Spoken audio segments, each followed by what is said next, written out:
might seem crazy what I'm about to say. Sunshine, she's here.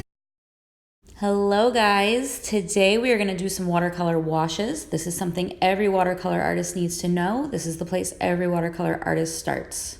Now, before we begin, I need you to set up your paper. I need you to make 4 boxes that are approximately 4 by 6 inches, or the size of your standard photograph that your mom and dad used to get printed at Walgreens. Label the boxes. I know it's hard to see. The first one on the top left says primary colors, wet on dry. The second one says secondary colors, the one next to it on the top, wet on dry. The one below on the bottom left says warm colors, wet on wet. And the one on the bottom right says cool colors, wet on wet. And I'll explain why later. Okay, so we are starting with primary colors and a wet on dry technique. So what this means is that our paper is dry and our paintbrush is wet. So you can see that I grabbed some water and I grab some color. I'm moving my paintbrush back and forth in the same direction the entire time as I go.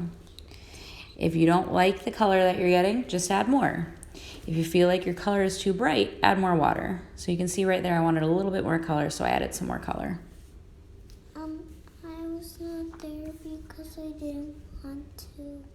That's Lucy, and she was just letting you guys know that she didn't really want to do this one, so she skipped out. She found something else to do. Okay, so like I said, we're doing primary colors. So the next color we're going to add, we added our yellow. Our second primary color is red. And I've got my wet brush, still working on dry paper. I'm spreading the red from one side of the box to the other with nice even strokes in the same direction. Once I get that round of paint spread out, I'm going to probably go ahead and put more paint on my brush. Okay, yep, there it goes, more paint. Okay, so you can kind of start to see that the colors in the wet on dry technique are sitting on top of each other. They're overlapping. They're creating a little bit of a secondary color in between them. Anybody know? Red and yellow make orange. Good. However, they're not really blending too much. So this is kind of the look that you're going to get with your wet on dry. All right, we're grabbing our last primary color now, which is the blue. And again, this is a great way to just practice even strokes across your paper. When you first put your brush down, you're going to get so much color that comes out of it. You need to spread that color evenly out. So just nice even strokes all the way across, back and forth. Light pressure from your brush. There's no need to push too hard. It's almost like you're sweeping the floor. Okay, so the first box is done.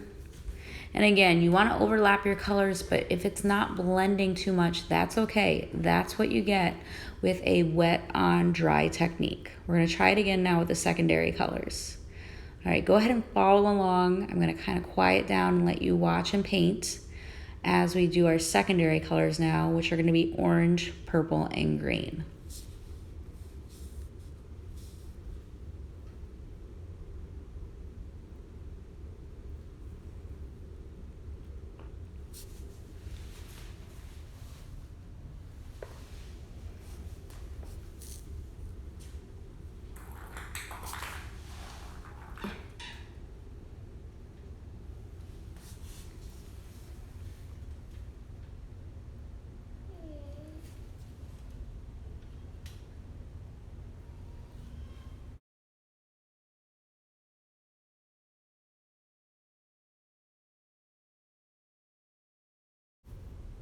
Okay, so we added our orange. Now we're adding our purple. Pop quiz. What are the secondary colors and how do we get them? Answer is secondary colors are the colors you get when you mix 2 primary colors together. So our red and our yellow make orange. Our blue and our red make purple. And our blue and our yellow make green, which we are adding now.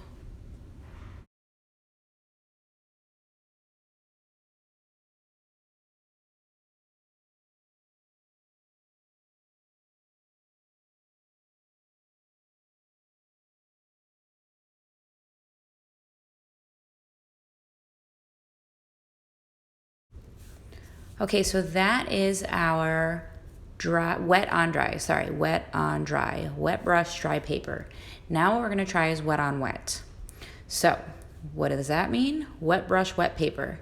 So the first thing we're gonna do is add a thin layer of water to our brush. You don't want it to pool up, kind of like what you see there on the right with, that's from Lucy's night sky painting, where we got a little bit heavier with the water to make some cool effects. You just want a nice thin layer of water, but you'll see the difference. It's really cool, and what that water is gonna do, it's gonna help the paints blend so much more.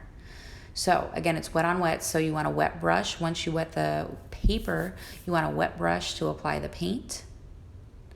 So we're adding water to our brush as we're collecting more paint.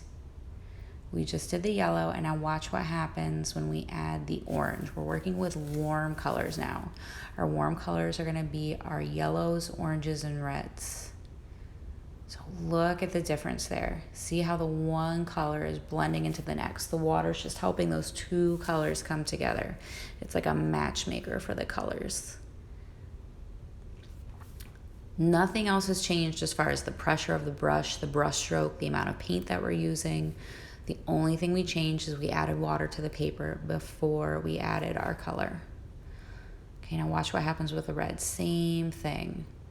We're just gonna so gently move the paintbrush side to side. And as we put the red and the orange together, you're gonna see those two colors blend together. Much more so, much smoother from one color to the next than we did when we did the wet on dry.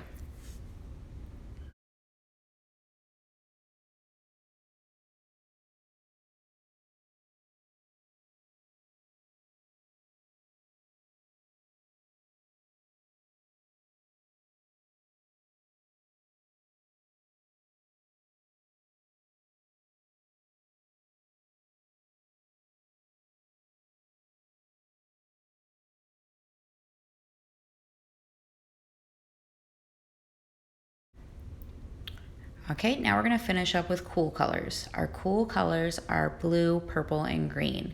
But we're gonna do that wet on wet again. So we added a layer of water to our paper before we add the color. We add water to our brush so that it's a wet on wet before we add the color to our brush. But otherwise, we're just repeating the same brush strokes as we did in the other three boxes. Only this time, again, in this cool box, we're going to get the same blending effects that we got on the warm side. So you're gonna see a huge difference in the transition of color and how one color blends to the next. Start with your purple, move on to your green, and then finally, you're gonna do your blue. All right, I think that's pretty much it. That's all I have left. Continue watching the video, continue painting along, but you are coming to the end, so here's where I'm gonna say goodbye and enjoy, and we'll see you for the next one is your wacky techniques, but after that we'll be doing I and Lucy a night sky together, so I can't wait.